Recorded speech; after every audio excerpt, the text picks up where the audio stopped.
Hola chicos, ¿cómo están? En este video les voy a hablar sobre la transcripción y traducción del ADN a proteínas. Para empezar, recordaremos brevemente qué es la replicación del ADN. La replicación del ADN ocurre antes de que la célula se divida y consiste en la obtención de copias idénticas de la información celular, que es fundamental para su transferencia de una generación a otra, constituyendo así la base de la herencia genética. En el primer punto, podemos ver que tenemos al ADN con su doble hélice. En el segundo punto, miramos que el ADN enrollado se va a desenredar por la enzima topoisomerasa para que luego la enzima helicasa actúe rompiendo los enlaces de hidrógeno de las bases nitrogenadas. Como ya conocemos, las bases nitrogenadas son la adenina, la guanina, la citosina y la timina, dando como resultado dos hebras.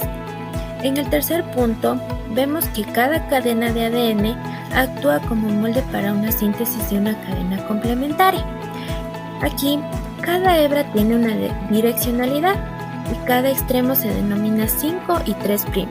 Esto hace que solo sea posible agregar nucleótidos en el extremo de 3', o sea, la dirección de alargamiento siempre será de 5 hacia 3'. En el cuarto paso, miramos que ya tenemos el ADN con sus dobles hélices, cada una con una cadena nueva y una vieja. La transcripción del ADN es el proceso en el que la secuencia de ADN de un gen se copia o se transcribe para hacer una molécula de ARN. Como sabemos, el ADN se encuentra en el núcleo, pero la mayor parte de su información debe salir de allí para poder ser expresada. Y una de las funciones es ser ese mensajero del ADN, es decir, la secuencia de nucleótidos establecida en una hebra de ADN se transcribe a un ARN. Este ARN va a ser mensajero.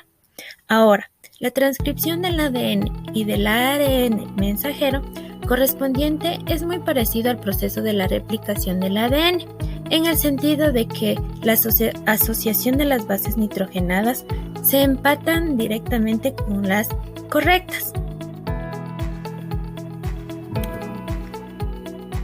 Como podemos ver en la imagen, la transcripción utiliza una de las dos hebras expuestas de ADN como plantilla.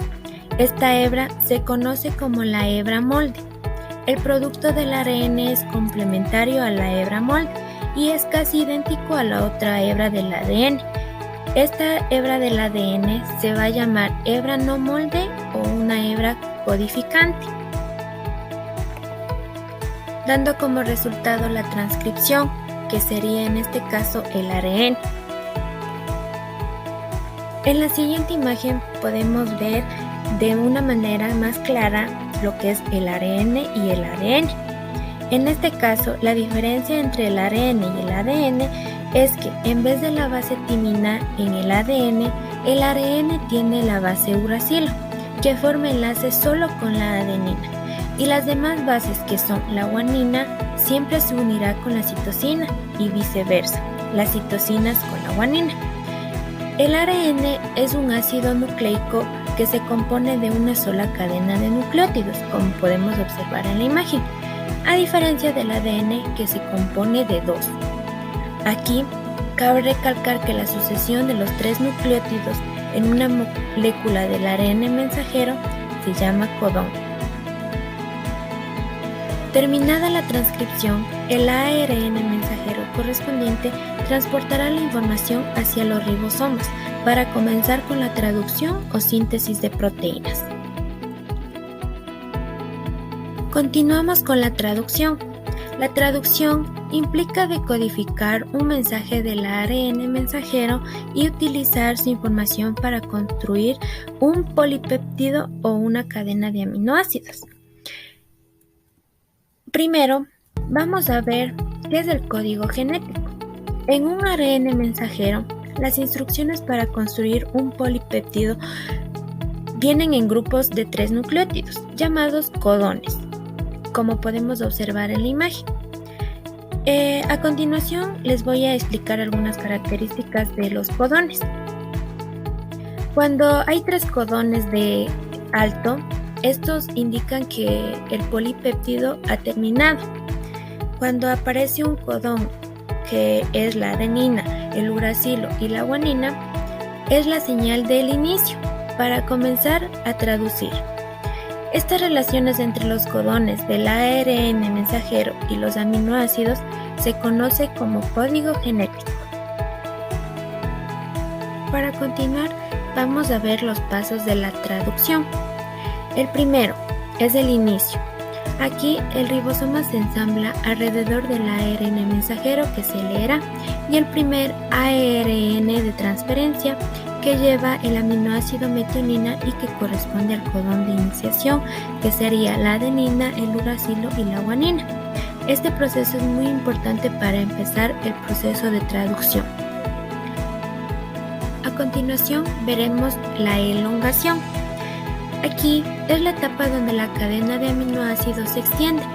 En la elongación, el ARN mensajero se lee un codón a la vez y el aminoácido que corresponde a cada codón se agrega a la cadena creciente de una proteína.